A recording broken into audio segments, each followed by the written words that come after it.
Hi, I'm Pastor Angie Lynch with The Truth Driven Life. We're doing a series, Love 101. Today's message is on Love Has Limits. Come on in, take a look. Talking today about Love Has Limits. Love 101, Love Has Limits. Okay, I'm going to go through the announcements really quickly. Sundays, love for everybody to be here 10 a.m. in person. If you can't, live stream at 10:30 a.m. And the live stream we always post later, so everybody has access to it later, and we even upload it to YouTube or later. I encourage you to join our online community. We're meant to be a body of Christ. We're meant to be in fellowship. We're meant to encourage each other, edify each other, lift each other up. We're meant to have connection. And so community is very important. And community can look different ways. You can have community online, you can have community in person, and we want to have a variety of those things. So I encourage you, Christina will drop a link in the comment section. Okay, we started this week, or actually Friday, Valentine's Day, we started the 63-day challenge. And already we're off like gangbusters. We're in an amazing series right now, so if you have not got your email, let me know. If you are, I encourage you to get active in the community online and discuss, share what you're learning. Okay, the healing meeting for this month, for those that you don't know, for those who don't know, we have a healing meeting every fourth Wednesday of the month.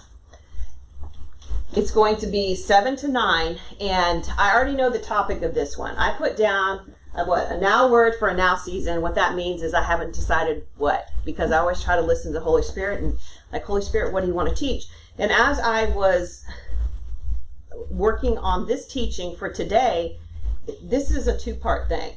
So the meat of, today's to get you warmed up, but you're going to have to come that Wednesday, because this is going to be the continuation and we're going to get even more, because we can't do fully talking about limits, we can't fully do it justice. So on the 26th, I encourage you, grab a friend and bring them, because this will be a life-changing teaching, I promise you. And we're going to do some hands-on activities, and that's why we don't record it. I don't like to record the Wednesday night healing meetings, because it's they're a little bit more private because we do some interactive stuff. But make sure you bring somebody. I tell you, it's going to be a continuation of Love Has Limits Part 2. Now, this is something I'm also super, I'm excited about all the announcements, but I want you to save the date. Every other month, March 14th and 15th, my pastor will be here doing a spiritual growth workshop on that Saturday. March 14th is a Saturday from 4 to 8. Whatever you have to do, clear your schedule, mark it, be here. And I'm so excited because then on the next Sunday, he's going to be doing the sermon. So it's just, I tell you what, I'm so grateful for my pastor. He is an incredible teacher. He's an incredible, if any of y'all have been around him, he's just transformational in how he interacts with people. He's so wise, has so much wisdom, and just loves people and loves to see change in people. So I'm excited. Save the date, March 14th and 15th.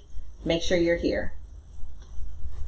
And we have the 2020 Women's Spiritual Boot Camp, April 17th through the 19th. Up in Trinity. We still have a couple spots, so if you're on the fence, go ahead and get signed up now. If you want to come, but financially it's a little prohibitive for you, if you'll communicate with us, we'll try to get you some bit of sponsor dollars, but just don't miss it. Don't miss it. If you, I will say, the events that we have here, if you want change, if you want transformation in your life, it is available for you. It is. I remember early on, especially, before you really get into a lot of transformation and stuff like that, you're just hungry and you're wondering, why is my life not working? What am I doing wrong? Why do these things keep repeating? I promise you, you get in community, you get in an atmosphere that promotes growth, that promotes, godly transformation, and man, you will your life will never, ever be the same. So with the events like this, I wouldn't miss them. I would definitely be a part of that because you will never be the same again. Okay, Love 101. Now we get on to it. So remember last week I asked y'all, every day read 1 Corinthians 13. Who did that? Oh, everybody? I encourage you. I'm gonna ask you again every single day. Put it on your phone. Set an alarm. Read 1 Corinthians 13. I'm gonna read it. Okay, I'm gonna read it off of here so that I know where to. This is where we're gonna camp out for a little bit. 1 Corinthians 13. Though I speak with the tongues of men and angels, but have not love, I have become a sounding brass or clanging cymbal. And though I have the gift of prophecy and understand all mysteries and all knowledge, and though I have all faith so that I could remove mountains, but have not love, I am nothing. And though I bestow all my goods to feed the poor, and though I give my body to be burned, but have not love, it profits me nothing. Love suffers long and is kind. Love does not envy. Love does not parade itself. It is not puffed up. It does not behave rudely. It does not seek its own. It is not provoked. It thinks no evil. It does not rejoice in iniquity, but rejoices in truth. Bears all things, believes all things, hopes all things, endures all things. Love never fails. But where there are prophecies, they will fail. Where there are tongues, they will cease. Where there is knowledge, it will vanish away. For we know in part and we prophesy in part. But when that is which perfect has come, then that which is in part will be done away. When I was a child, I spoke as a child. I understood as a child. I thought as a child. But I became a man. I put away childish things. For now we see in a mirror dimly, but then face to face. Now I know in part, but then I shall know just as I also am known. And now abide faith, hope, love.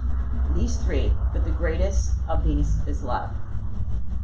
Now, we're going to be hanging out in 1 Corinthians 13, and I like to read the whole chapter. It was always weird to me how, different parts were tacked on. Like when you see, the little poster where it says, what is love? It kind of puts that out. Just this is what love is. But last week, we talked about childish love versus mature love. And it's very, very important. Today, what we're going to talk about is we're going to talk about limits. Limits was a component of what mature love was.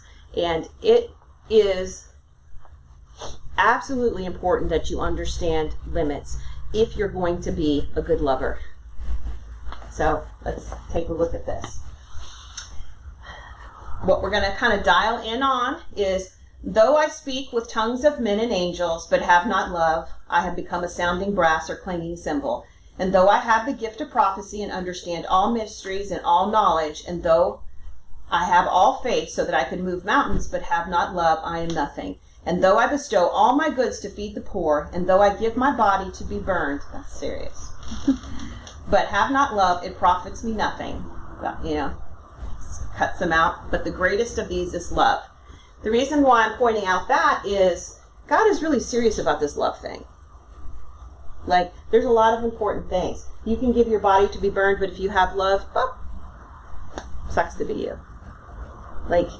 Everything, I think we could say all these things are important. And so what ends up happening in there is when love becomes the greatest, when love becomes so important, what do we do with something that's important?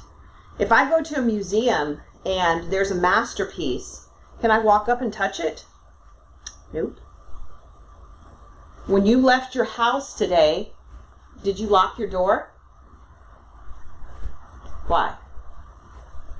Protect it? Yes. We have to protect love. Love has to be protected. Why does it have to be protected? Because it's so important. And so that is what we're going to talk about today. Love, we're going to talk about love without limits, and we're going to talk about love with limits and kind of what that looks like. And again, I encourage you, for the healing meeting, February 26th, I'm going to get deeper into the subject of love has limits. So love without limits, what does that kind of look like? I just check off the boxes. Love is a condition of your heart. And if I'm just checking off listed, if I'm checking off a checklist, it becomes legalistic. Now, we don't want to be legalistic with love. What do we want to have? We want to have relationship. Love with limits, it's crazy. When you limit something, you actually give choice. You increase the accountability, the protection around it. You protect it. So let's get into limits.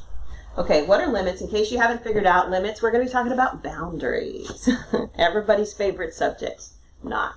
Boundaries are difficult for people because, it's like I said before, saying no. Who likes to be told no? Nobody likes to be told no. But boundaries are all about, for one, figuring out what I want and what I don't want. So what do I have to do? I have to begin to get to know myself. I have to be vulnerable with me. I have to be honest with myself.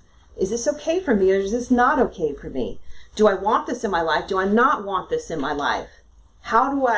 Boundaries, if you think about it, you have a fence around you and you have a gate. And you are the gatekeeper for your life. Do I want this in? I'm going to open up my gate. Do I not? I'm going to close it. Now, boundaries, sometimes boundaries can come easy. It's like I said, when you left the house today, you locked your door and you didn't think, oh, I hope I don't hurt the neighbor's feelings. I hope I don't make them think that they're a stealer and I'm afraid they're going to steal from me. That conversation did not go through your head. Because why? Because it's understandable that we lock the house. Why do we lock the house? Because we don't want somebody we don't want to come into it. Now, in a physical sense, sometimes boundaries are a little bit easier to swallow, a little bit easier to understand.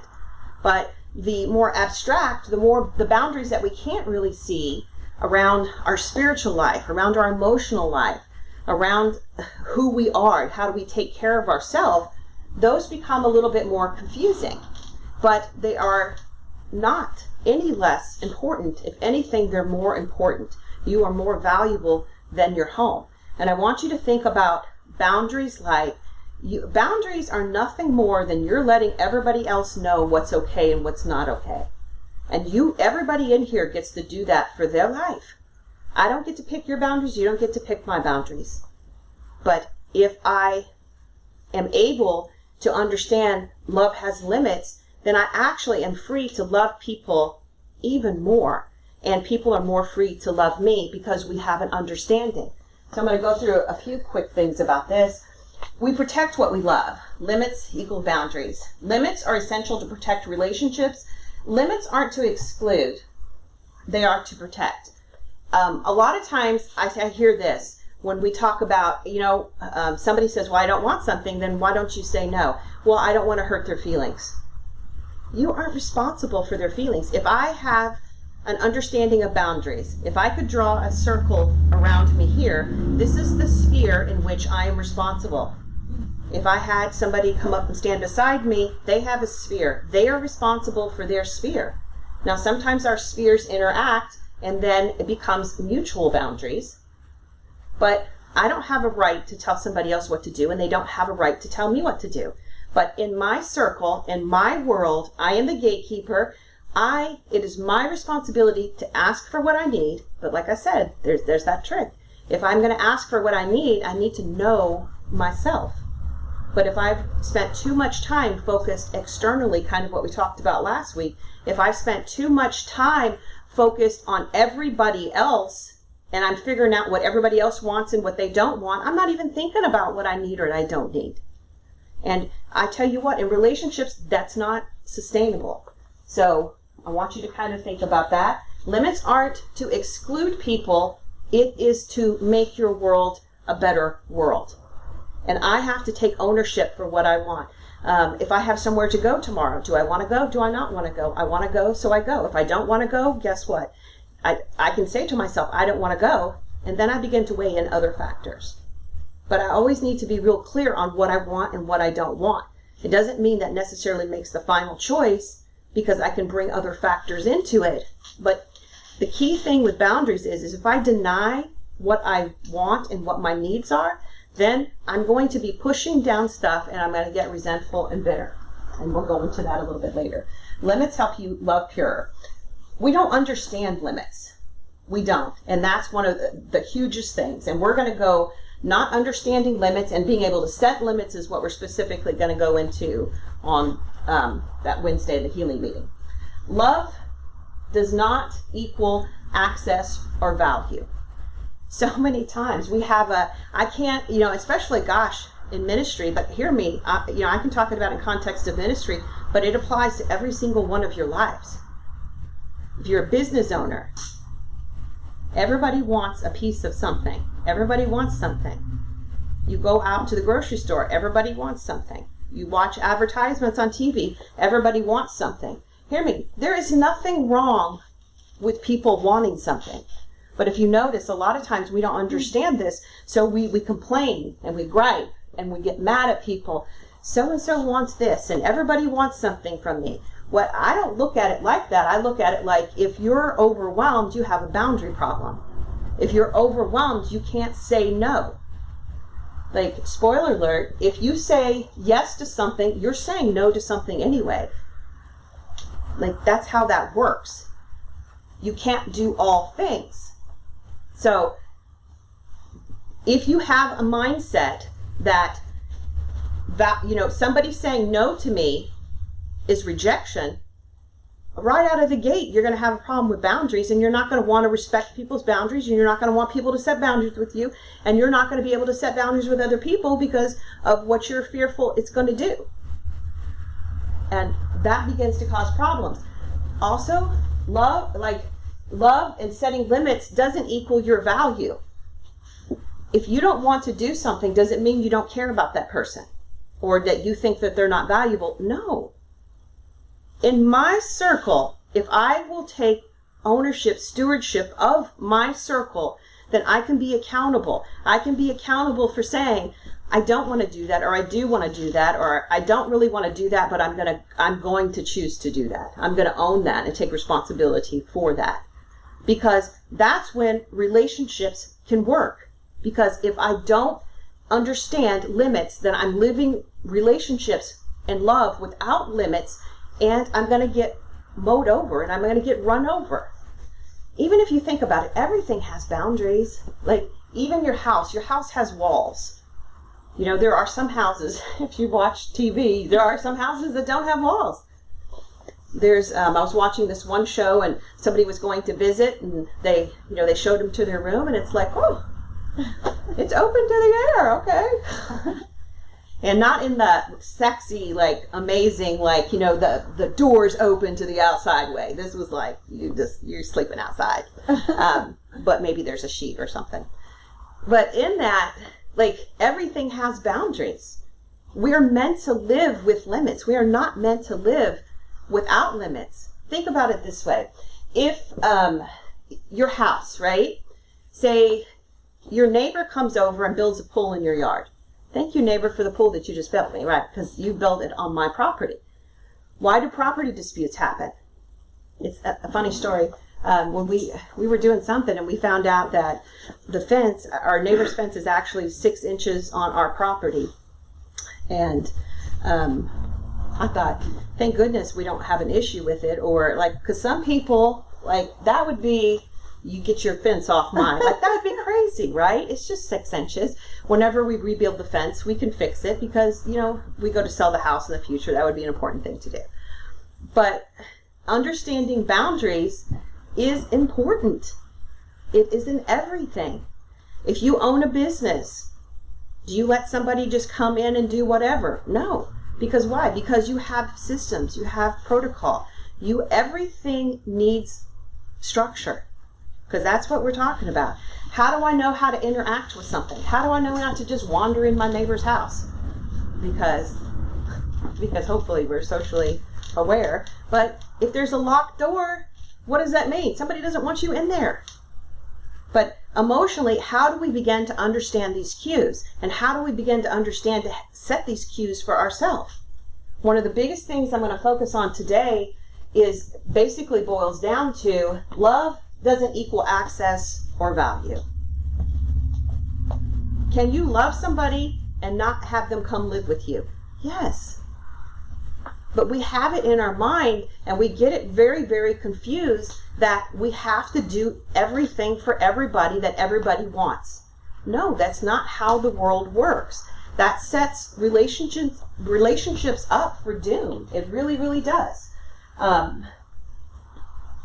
Turn the other cheek. What's interesting to me, it's so cute. When I was little, like, I remember reading that, and I was like, so when somebody, I remember literally asking my Sunday school teacher, so if somebody slaps me, I need to, like, slap me over here? Like, I mean, I was like, that doesn't sound right. And really what it's talking about is kind of the things that we talk about here, the principle. Don't get revenge. Turn the other cheek means don't take up their offense. You know? Like, think of the expression, a slap in the face. What is the slap in the face? A slap in the face is an offense. Like, somebody offended me. Somebody said something. It's not a literal slap in the face. It's don't pick up the offenses of other people. Don't do it. We're not meant to just be a doormat for people. We're not meant to, you know, if somebody's going to, like, does God just want you to let people persecute you? Not that you won't ever be persecuted, but no, God doesn't want harm to come to you. God doesn't want you to be a doormat. God doesn't want people to use you. And so when we think about boundaries, a lot of times, especially in the Christian world, well, gosh, I can't do that because I have to be a good Christian and I have to love. Like, we have got it wrong, people. We do, because I promise you, if you give more than you have the capacity to give, if you keep giving in an area where you feel like you're making a choice out of fear, you're making a choice out of victim, or you're making a choice out of I don't want to be rejected, that is not a powerful choice. And that's going to be in childish love, not in matured love. So this becomes hugely important to understand. I can't take ownership if I don't understand limits. How do I know what I own and what I don't own? Like, how do I know what I'm saying what I'm responsible for or I'm not responsible for? Think about it this way. If you, like, if we're in a restaurant, and this is probably not a very good example, but if we're in a restaurant and you spill a drink, like, I think most of us try to clean it up, right? But we're not really in our house. If we're in our house, it's really easy to clean up a mess. If I'm in a restaurant and I spill a drink, I don't know where the mop is, and they're probably not going to let me back in the kitchen because there's legal issues and sanitary issues and all that kind of thing. So if I spill a drink at home, who's responsible for cleaning it up? If I spill a drink at a restaurant, who's responsible for cleaning it up? The restaurant. And hear me, I'm not saying that I'd be like, oh, hey, come do that. Like, you know, you do your best that you can do, but what I'm saying is that that's not your home. That's not your sphere, so you do the best that you can do in it, but you have the understanding, like, you don't have the right to go back in the kitchen and grab a mop like you do at your house. Why? Because this is my circle. I can't tell you how many times I hear things like, well, I can't do that because so-and-so will be mad. Honestly, this is my answer. Will they die? They're not going to die? Okay, then it's not so serious. And I'm not even really joking. I am serious. Like, are you going to live your life based off of what somebody else is going to be upset about? Because I don't know about you, given any time and any day, my emotions can fluctuate and how I feel can fluctuate. And so I can be upset about something in a second and not be upset about something in the next. And if you're going to ride that wave with other people's emotions, because then you're going to be just tied to that, and you're going to be up and down and up and down and up and down and up and down. And have you ever, like, if you notice, like, sometimes we just get triggered about something and we get upset about something, and what we're upset about isn't even the issue. So if you're going to do something not to get somebody upset, you could really be doing something that doesn't really matter because it's not the problem. It's not really what they want. It's just something that they're upset about because they're triggered. It brings up a wound or it brings up pain. So what I'm saying is that why are you going to care more about something than somebody else cares? How many of you would have, and everybody, most everybody here is givers. We kind of tend to run the takers off because the message isn't popular. And so if you are a giver, You are used to constantly putting yourself in a state of giving. There's nothing wrong with giving, but it's like a business investment. If you invest, and the other person is not investing, like, you need to rethink those boundaries, recalculate those boundaries. Why? Because you are responsible. They're not a bad person. They're not screwing me over. I'm allowing it to happen. And that's where we begin to go from victim to more empowered thinking. When we grasp that boundaries are for us, boundaries are my responsibility. The person that's over beside me isn't responsible for not coming into my area. I am responsible for keeping them out if I want them out. And that's just how it works. So when you think, I want you really to think this week, when you begin to think about these things, I want you to think of, are you taking ownership of what you want? Do you know what you want? Because that can be really confusing. Most of our messes in relationships are what? Because I don't know what I want, you don't know what you want, but we're both hurt and mad and we demand a lot of stuff. And then we get that stuff and that doesn't fix the problem, and then we start demanding something else. Because I don't understand what I want. If I understand what I want, if I ask for what I want, I don't like being lied to. That's a big thing for me. Big thing. Do I want to be around a liar? I don't want to be around a liar. Does that mean that I can't love somebody that lies? It doesn't mean that, but they're not going to be in my inner circle. Because why? Because I have boundaries. Because I don't want to be lied to. It's their business whether they're lying. That's between them and God. But I get to choose. Do I want to be lied to or not? I don't want to be lied to. Therefore, I'm sorry. You're going to lose close access. That's not mean. It's not cruel. It's not rejection of that person. It's protection of what I need. If you think about, like, what are we protecting? Like, you are awesome. Like, you are a child of God. We protect us, but we also protect, our our call, our purpose. In one of the 63-day challenge videos, I love one of the points in there. And one of the points is that Jesus didn't fulfill his potential. He finished his calling. And what that means is, how many things could have Jesus done when he came down here?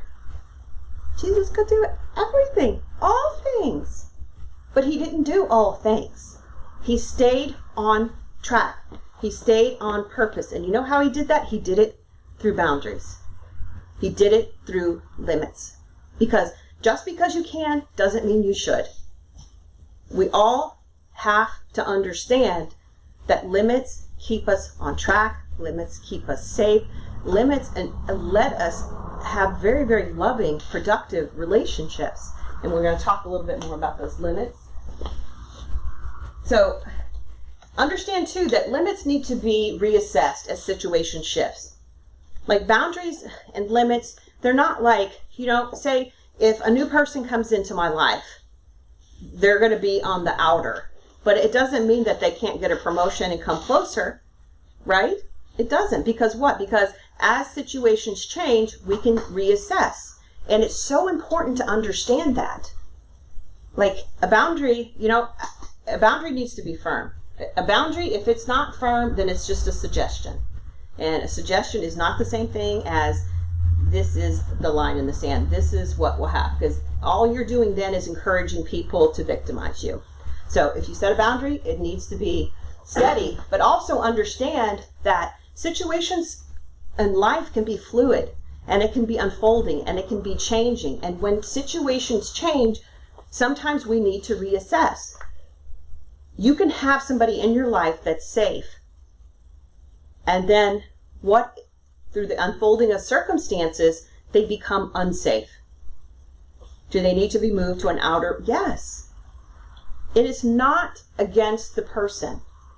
It's not a judgment on their value, because their value is set by Jesus. I can't set your identity. I can't set your value. It's already been set by your maker. So me saying no or me limiting access has nothing to do with your value. It has to do what I need for my life. my boundaries, another way to say it is my boundaries are not your business. Like, I don't have to, when you have a person close to you, I don't mind to explain my thinking, or I don't mind to explain my decision-making process. But when you have somebody on the outer skirts that doesn't like to hear no and is just demanding, I'm not going to spend a lot of time explaining. Why? Because it's about me. It's not about them. It's about what I need. It's about my relationship with God and where God's requiring me to walk. Has nothing to do with the other person. And that's why when we move from childish love to mature love, we always begin to set limits. So I'm going to talk a little bit about the characteristics of love without limits. If you don't set limits, you're going to get bitter. There's no way around it, because what's going to end up happening is I'm going to get mad at you because I can't say no. If I say I'm not going to do that, and then I feel guilty, and then I do that, then I'm mad at that person. That doesn't make any sense, because that was a me decision. That was me deciding I didn't like how I felt. I don't like the feeling of guilt, so I don't like the feeling of guilt, so I'm just going to do it. Then I need to own that.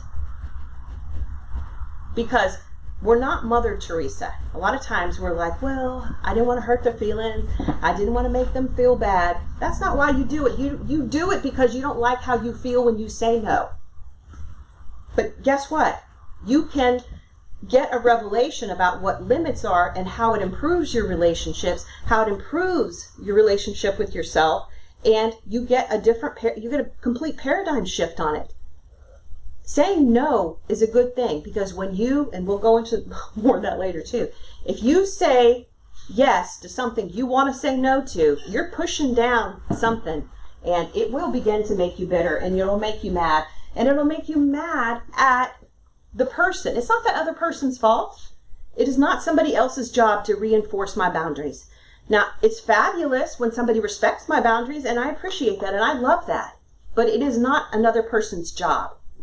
And that's also another way how you begin to assess relationships. Do we respect each other? 2, we get selfish. This is so funny, because I always try to explain to people think, I don't want to be selfish, so I have to say yes to everything. But it literally makes you the opposite. It makes you selfish. If I want something, if I have a legitimate need, and I keep pressing down a legitimate need, and I keep pressing it down, one of these days I'm going to snap, and I'm going to be like, I do not care. And I'm going to go over to the selfish end. Why? Because you can't live in a state of neglect of yourself without just breaking down and being like, no, I deserve this. I'm going to do this. So it's funny, like you go back and forth. If you notice, like it's a horrible cycle. It's like, yes, yes, yes, yes, yes, yes, yes.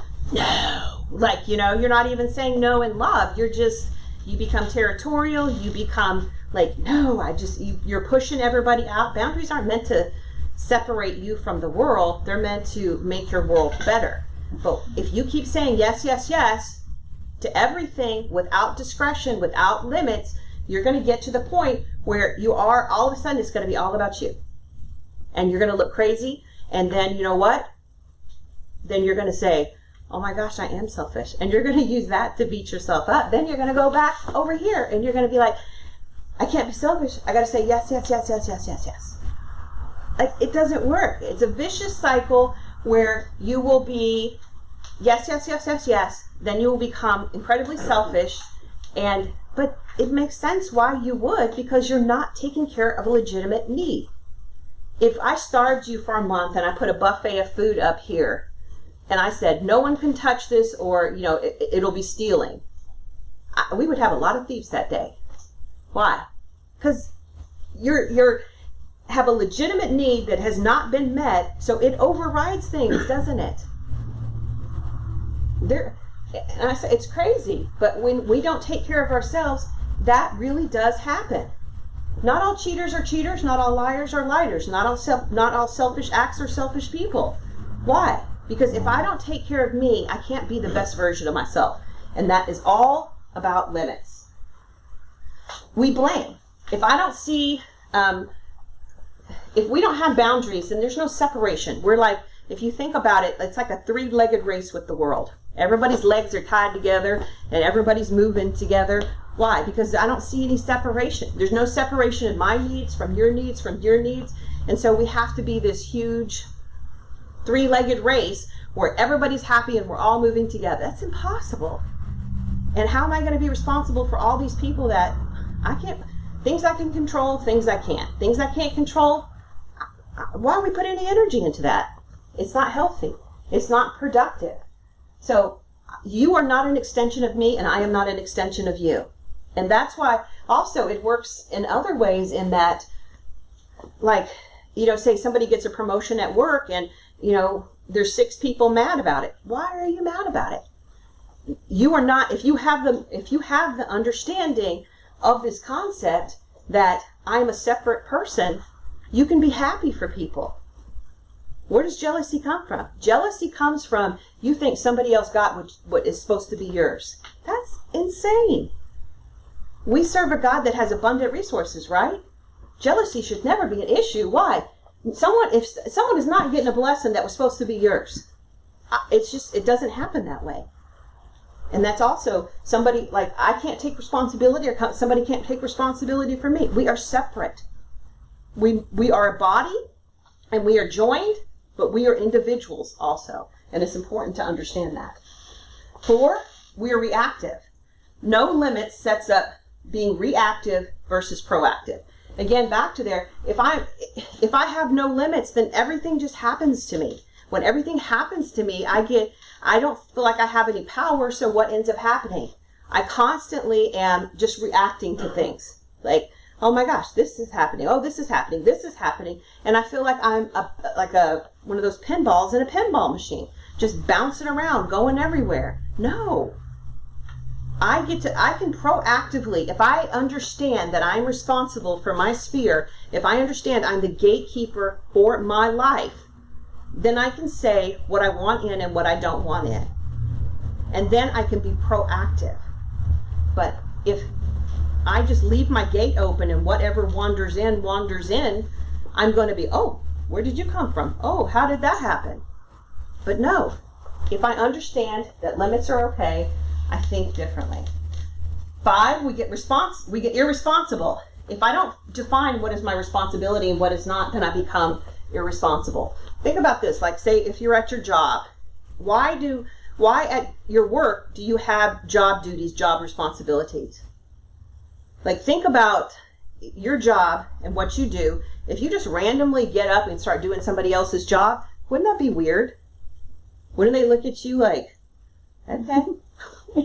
Like you can just get up and go into another department and be like, I think I'll do accounting today. Like it doesn't work that way. Why? Everybody has a role. Stay in your lane. When I understand where my lane is, because then I can take responsibility for it. That begins to shift in how I look at the world. Oh, this circle, I'm responsible for this circle. Somebody tries to step in and take responsibility. No, thank you, I've got it.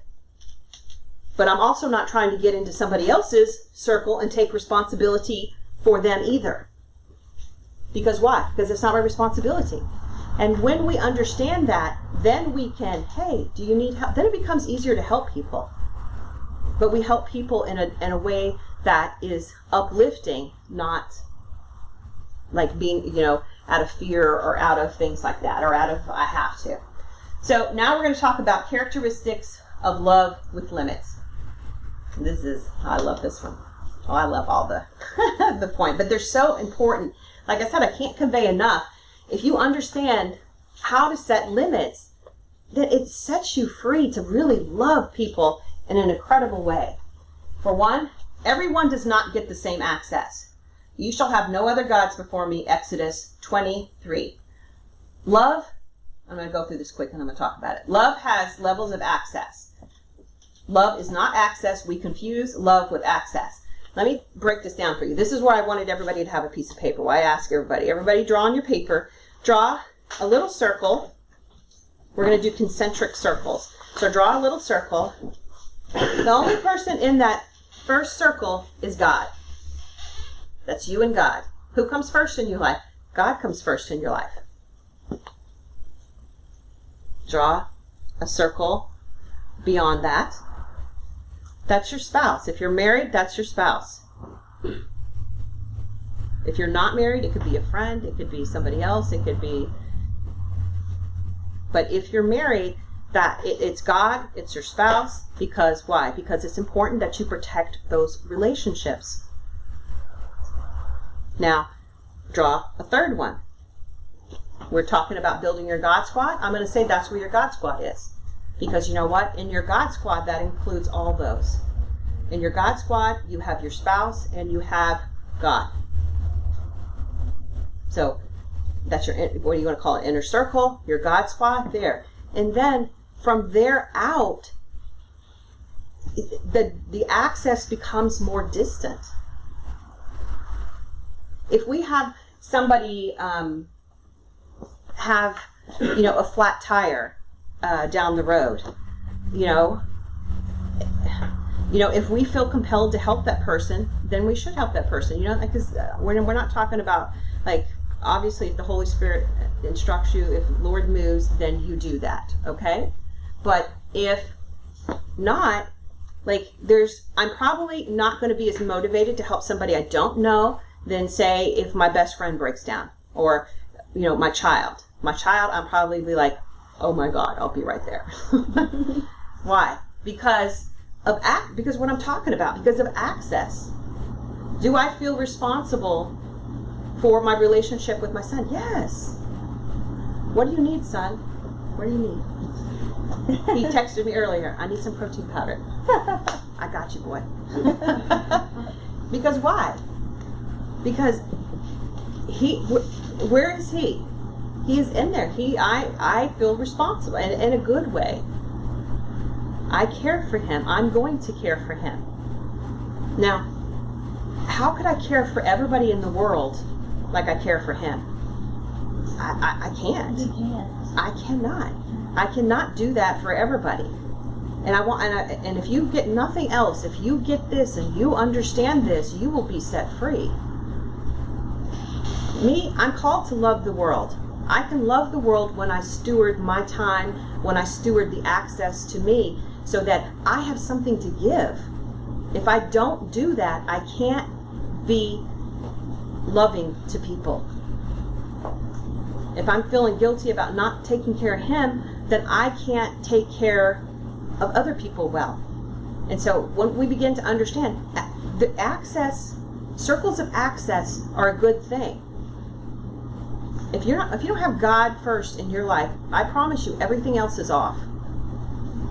Because anything else than that is idolatry. Like, you can't have anybody before God. Can you have your spouse before God? No. Can you have your children before God? No. Because it puts things out of order. Now, the beautiful thing in that, if I put God first, God is going to, what?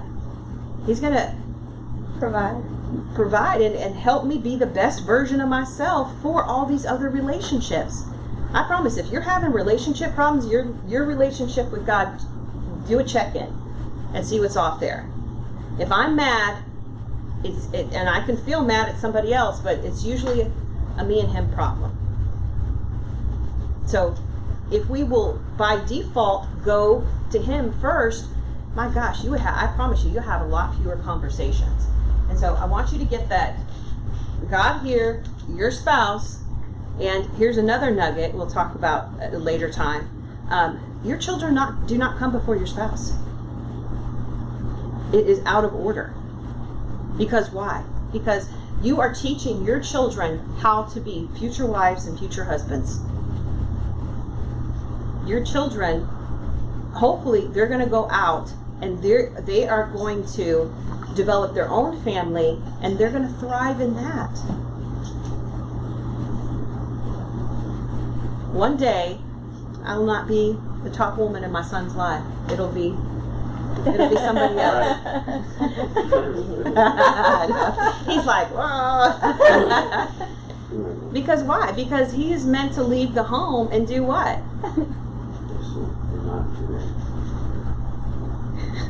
He's so funny. Okay, I won't use you as an example. I'm just saying, I'm not really looking to be married. I know, but one day, maybe a woman will capture your heart. And everything, if you think about it, we're stewards over our things. And when I say take ownership, I'm not talking about like we own.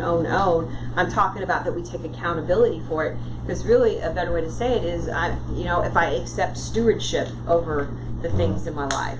You're steward over everything. You don't own anything. And your relationship with God, your relationship with your spouse, your kid. Don't put your kids over your husband. Don't pick your kids over your wife. Why? Because it's out of order and you're teaching them to create a home that's out of order. And so then you go on beyond that, and then you begin to add people. But people get more and more distant from access to you. And that's okay. It's not you rejecting them. That's not you telling them that they're not valuable. And also understand, you can't go off of people's response or reaction to that. Why? Nobody likes to be told no. And most of the people that don't like to be told no, that have a serious problem with it, it's a boundary issue that it's going to create more and more problems in relationship. So if you bring that person further in your circles, it's going to be problematic, because if I can't respect somebody's boundary, I can't respect them. How am I going to have a relationship with them? It's going to be just filled with problems. So 2, you can say no and mean it. But when you ask, you must believe and not doubt, because one who doubts is like the wave of the sea, blown and tossed by the wind. That person should not expect to receive anything from the Lord. Such a person is double-minded and unstable in all they do. James 1:6-8. When you say yes, mean yes. When you say no, mean no. You're unstable. You become unstable when you're double-minded. How many of you like that? I'll be honest. If my blood sugar gets low, if I get hungry, I lose all ability to make a choice. If I ever, I'm usually extremely decisive. If I get undecisive, shove a cracker or shove something in my mouth. And then immediately, I can make a choice. And to me, I always think about that. I'm like, oh my gosh, you're getting double-minded. You need to put some fuel in you. Your brain has shut down. We don't want to be double-minded. Yes is yes, no is no. If I want it, I want it. I'm not going to apologize for it. I'm not going to second guess it. And if I don't, then I don't. We need to learn how to move in to not be double-minded. How many, I call it mealy mouth. No, I don't want that. That's bad. Well, I do, but then I don't. That's like nails on a chalkboard, right? Double-minded is not attractive. All you single people. Just throwing that out there. Okay, 2, you honor people. Now we ask you, brothers and sisters, to acknowledge those who work hard among you, who care for you in the Lord and who admonish you. Hold them up in their highest regard and love of their work. Live in peace with each other. 1 Thessalonians 5:12-3. Limits allow us to honor people. And I know at first glance this seems like a random one to throw in here. But if it goes back to, if I understand that I am separate from other people, I can be happy for people, I can honor people. Relationships, you do not have a mature love relationship with your spouse, with your friends, with anybody, if you can't honor or respect. It's not possible. I don't have to like somebody to give them a place of honor. It's important. I think, and I have this thing, and I always tell people, first and foremost, you should always look at somebody through the lens that they're a child of God. So many times we label people, we tag people, we say, this person is this person is this. No, first and foremost, they are a child of God. And when we look through that lens of them being a child of God, then we can honor and we can respect people. We have to be able to set... Look, my screen is telling me it wants to update. No, not now. And so, in order to honor somebody, in order to respect somebody, I have to feel like I have choice. And all of these things that we were talking about, if I feel like you're taking something from me, if I feel like I have to do something, like, that is in direct opposition to honor, isn't it? Honor is like, oh, I want to give this to you. I choose to give this to you. I choose to recognize you in this area. And in relationships, that's hugely important, in many different ways. Like, usually the people closest to you will have an opposite personality. Can you appreciate and respect their personality, or do you put down? I can't compare my strengths to somebody else's weaknesses. Or, also I can't look at my weaknesses and compare it to somebody else's strengths. We are a team, we are a body, we are individuals, but we are a team to work together, and all of our strengths should come together and help everybody rise. And that's how that works. But we can't do that if we don't have limits in place. You can practice self-care. You know that you are able to love with limits when you can practice self-care. And he said to them, you shall love the Lord your God with all your heart and with your soul and all your mind. This is the great and first commandment, and the second is like it. Thus, you shall love your neighbor as yourself. On these two commandments depend all law and the prophets. Matthew 22:37-40. And this is a neat one, because it almost sounds like two different things. How am I going to love somebody like I love myself? First, I got to love myself well, don't I?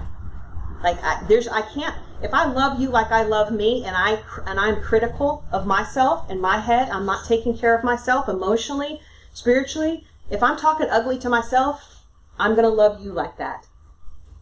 So when people, say when they come to counseling, what does that mean? Like, you have to get your house in order if you're going to be able to love in any way. Like, is that a limit? I've got to prioritize myself. That's a limit, isn't it? That's a boundary. I have to prioritize myself. If not, you don't want me to love you like I love myself if I'm not taking care of myself, do you? Like, that's not how it's meant to be. Now, even in like the airlines, what do? Like, we have this mindset of, I have to care for everybody else, and I'm going to be a martyr, and I'm going to suffer, and that's what love is. No, even on the airplane, if something happens and they do that little spiel, if something terrible goes wrong, your oxygen mask will drop. If you are traveling with somebody who is dependent on you, make sure that you secure your mask first. Because if you're dead, you can't help anybody. You run out of oxygen, how are you going to put oxygen on somebody, Like, how are you going to care for somebody? You take care of you, then you can take care of somebody else. And that's how that works. I can only give out of the overflow of what I have to give. If my well is dry, you get dry. If my well is full, you get full. Jesus set limits. This is our last one, and we're going to go on to our challenge. Jesus turned to Peter. Get behind me, Satan. You are a stumbling block to me. You do not have in mind the concerns of God, but merely human concerns. Matthew 16:23. Jesus is always our ultimate example. He understood access. There were the 12, there were the 3, there was the 1.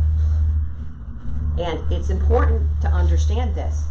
One minute he's telling Peter, oh my gosh, you knew who I was before you could know who I was. And then the next minute Peter finds out Jesus is going to die, and Peter's like, oh no, that's not going to happen to you. And Jesus is like, get behind me, Satan. Like, what is he saying? He's saying, no, he's putting up a boundary. This is something that's supposed to happen. This is part of my purpose. Don't take me off my purpose. Stop. Now, we know he loved Peter. It was clear. He's not ridiculing Peter. He's not being ugly to Peter. He's not rejecting Peter. He's not doing any of those things. He's saying, don't pull me off my path of purpose. He's setting a boundary of what is important for Jesus, because Jesus had to do that. We're short on time. So I ask you also look at Luke 8:40-56. Saying yes to something means no to something else. Like, understand that you are not the sole responsible person. You are not Jesus, literally. Like, you will be where you're supposed to be when you're supposed to be. Like, in this example here that I'm talking about, somebody comes running up, my daughter, come save my daughter. So he's like, okay, and then he's going, and there's crowds around. somebody touches the hem of, there's even ladies, like, I can imagine, she's like, oh my gosh, I came here to get access to Jesus, and he's going. So she reaches out and she touches the hem of his garment. I think it's a beautiful example in two ways. Jesus is going and doing what he needs to do, but also at the same time, that lady took control of her circle. She says, I know that man can heal me if I could just touch him. He touches it. And he goes around, my power, I felt it. He felt it. And she's healed. Why? Because she took accountability, responsibility. How many of you know, if it played out in, sometimes today, it'd be like, well, I went to see Jesus, but he left early. Tell me I'm wrong. Like, we think like that if we have a victim mindset, if we don't understand limits. If I understand, well, somebody might grab me before I get there, but I'm going to make a rush for it. Because I know I just need to touch it. So, I want y'all to kind of think on that. And again, we'll pick this up at the healing meeting. Our challenge, where do you struggle setting limits? What's your attitude towards limits? These are two powerful questions. Like I said, do you not like people setting limits? Do you not like taking responsibility for your own limits? Where are the areas that are the hardest? If you notice, there's usually, like, some areas are just easy for us to set limits.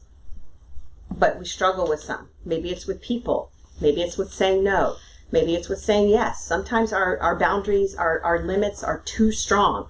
And that's not a limit. What that is, that's a way to keep people out.